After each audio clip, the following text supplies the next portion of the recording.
So we have made some pretty big claims about the Faceless Men. Most notably, the Faceless Men seem to have been hired by Aegon supporters to carry out various assassinations to benefit the Aegon cause. And several things point to this, such as, number 1, the Faceless Men seem hostile to the Sea Lord of Braavos, who is notably anti-slavery, anti-dragon, and anti-Valyrian, while Aegon's benefactor Illyrio is notably pro-slavery, pro-dragon, and pro-Valyrian. The Faceless Men hid Arya from the Sea Lord's custom officials and are very interested in the upcoming election and the issue of slavery. Number 2, the Faceless Men used Arya to ruin the Lannister-Ironbank talks, which most immediately benefits Aegon.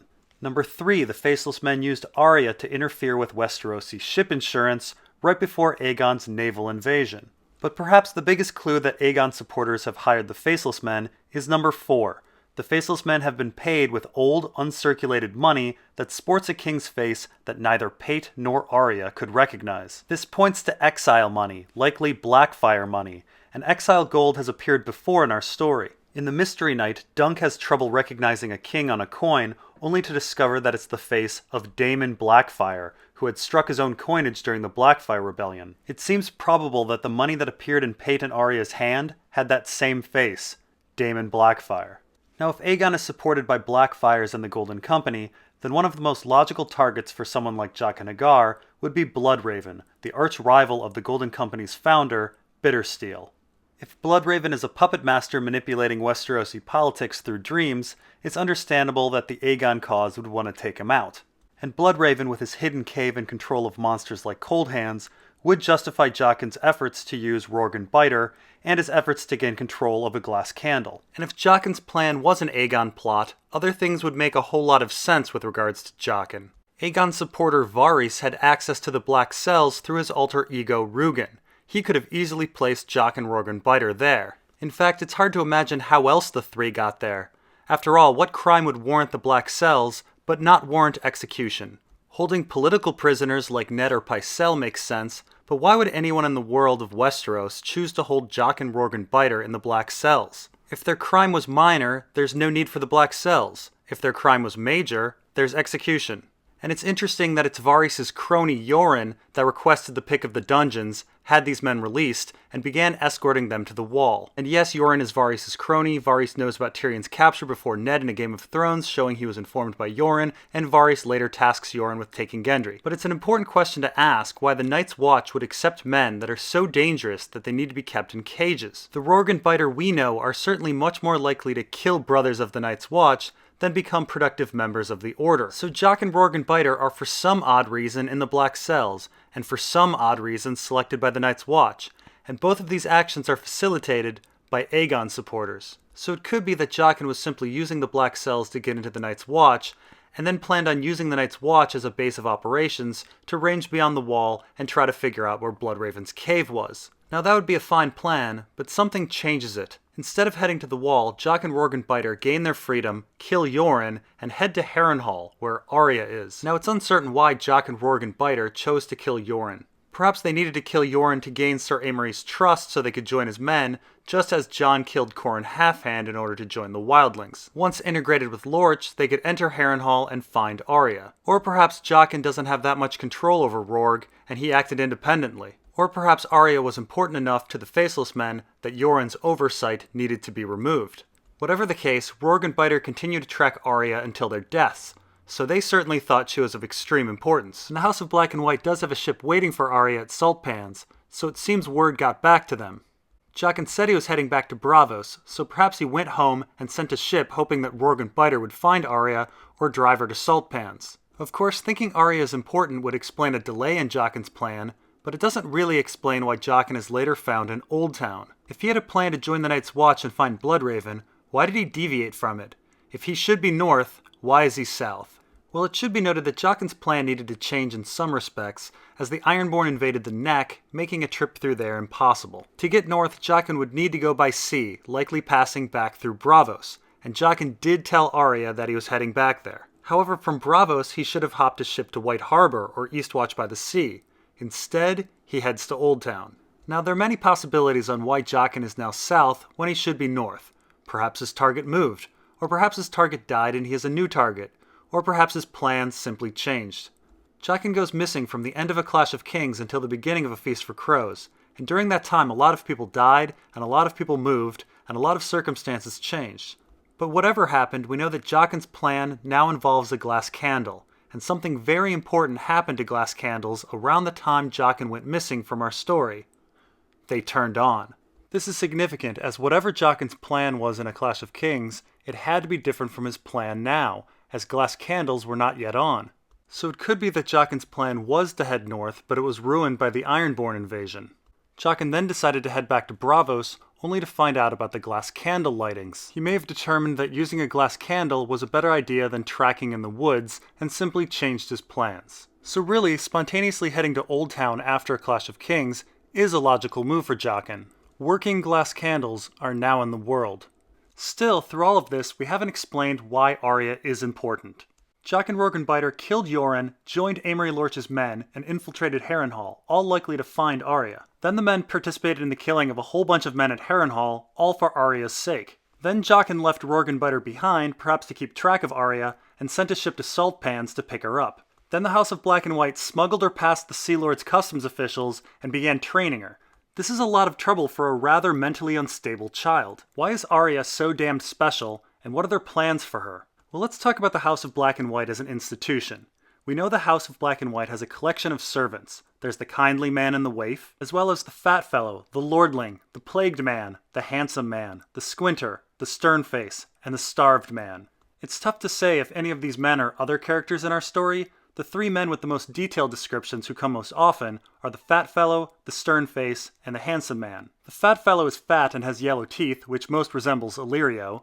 The handsome man is handsome and Tyrashi, which most resembles Dario, and the stern face has pale eyes and full lips, which most resembles Ramsay. And while the three of these men working together would be simply fucking awesome, it doesn't seem to be the case. Arya has seen Illyrio before, so it's unlikely he's the fat fellow. Ramsay is with Theon in the north around this time, and Dario is with Dany around this time. So we don't know who these three prime players are, but this is what's interesting about the handsome man. Every time he stops by the House of Black and White, he has a different nose. This is notable as Jaqen has the ability to change his whole face into something new and unrecognizable. The handsome man, though, only changes his nose, and thus Arya still recognizes him. Now, the kindly man tells us there are three different mechanisms to change one's face. There's artifice, which seems to be the mechanism of the handsome man. There's glamour, which seems to be the mechanism of the kindly man that he used to appear to be a skull. And there's a full, solid change of face, which is what Jaqen seems to be able to do. This is important as Jaqen's mechanism is clearly superior to glamour and artifice. In fact, the kindly man specifically says that artifice and glamour are weak. Wise men and those with sharp eyes can see right through them, just as Arya can see right through the handsome man's crappy nose disguise. So if these other methods are weak, why are they used? Why isn't Jaqen's superior method used all the time? Why does the handsome man risk being identified with mere artifice? Unless, of course, the handsome man can't change his face like Jaqen can. It may be that some faceless men have better abilities than others. This is interesting as in, other than Jaqen, no one else displays the ability to perform solid face changing. The handsome man can use an artifice to change his nose, and the plagued man has weeping sores on him that the waif likely put on him, and the kindly man can manage a glamour. But that's it. Compared to Jaqen, the servants of the many-faced god are largely an untalented bunch. Now one may ask, didn't the House of Black and White change Arya's face into the ugly little girl? And I would reply, did they? Do we have any proof Arya's face in fact changed? Because after Arya's procedure, she's told that half her face is caved in and half of her teeth are missing. But she feels her face, and there's no difference. This is odd as the kindly man said the changes would be true and solid. But Arya finds this isn't the case at all. Arya assumes it's an illusion that only others can see. But that's not what the kindly man said. He said true and solid. Now if Arya's face did change to that of an ugly little girl, Arya should be a hideous sight that would draw stares. In fact, the kindly man specifically says that people will either stare or look away. And yet when Arya goes out into the city, no one reacts to her at all. In fact, her friend Taganaro simply glances at her with non-recognition. She should be a bit of a spectacle, but weirdly we have no indication that Arya is an ugly little girl at all. So what on earth is going on? Well, Taganaro does glance at Arya with non-recognition. He may be feigning not knowing Arya, but it also may be that Arya's face is in fact different, just not hideous. It may be the House of Black and White merely told Arya that she was hideous in order to trick her into changing her own face. And her subconscious telepathic mind changed her face as much as it was capable of. It changed it enough to not look like Arya, but not enough to be hideous. What I'm saying is the House of Black and White is not the one with the power. Arya is.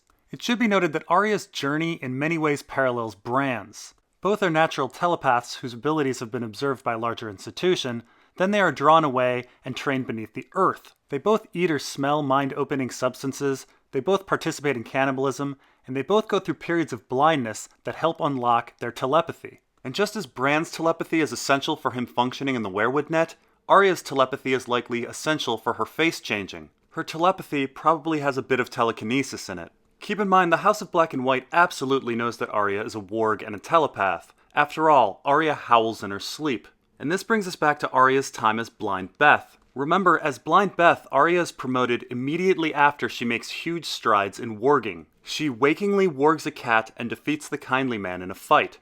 It's at this point that the House of Black and White feels Arya is ready for missions. Of course, listening carefully and beating up the Kindly Man has no relevance to her mission with the insurance salesman. So it's unlikely that those skills were the reason that she was promoted. No, Arya's promotion seems to be related to her telepathic advancement, her warging, that the House of Black and White is fully aware of. So it may be that Arya is special in that she has the ability to solidly change her face like Jaqen can, although this ability is currently in its infancy. Considering only one other servant of the many-faced god has this ability, it stands to reason why the House of Black and White was so interested in Arya.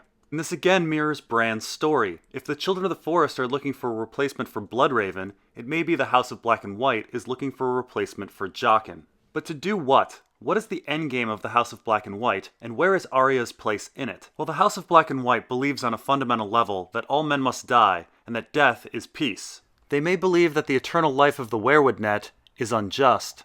However, it seems Arya would be unwilling and incapable of fighting the old gods. Arya is most willing and able to kill her death list, and her death list does seem to be a sort of Chekhov's gun. So that's Sir Gregor, Dunsen, Sir Ilyn, Sir Meryn, and Queen Cersei. Sir Ilyn is off in the Riverlands right now and is fairly unimportant in the grand political scheme. His death would change little, and if Arya does kill him, it's likely through Nymeria. Dunsen is a complete mystery right now. He could have stayed behind at Harrenhal with Bonifer Hasty, or he could be hanging in King's Landing. But it's most likely that he was hired by Harry Swift and is in Braavos just like Raff the Sweetling was. If he is in Braavos, it's very likely that the House of Black and White will use his death to further screw up relations between the Lannisters and the Iron Bank, or use him to draw Arya onto a ship back to King's Landing. And back in King's Landing, we have the last 3 people of Arya's death list. 3 people who are absolutely loyal to the Lannister cause, who are barriers to the Aegon cause. Sir Meryn, Queen Cersei, and Sir Gregor. And it's Sir Gregor who I think the House of Black and White is most concerned with. Sir Gregor was supposed to die, but was kept alive by Oberyn's poison and Qyburn's treachery. He was last seen in constant pain, and there's no reason to believe that this pain has stopped. He has likely prayed for his own death 1,000,000 times over. His existence goes against everything the House of Black and White believes in. After all men must die, and death brings peace. Sir Gregor is an undead zombie in eternal pain. The House should want to give him the gift,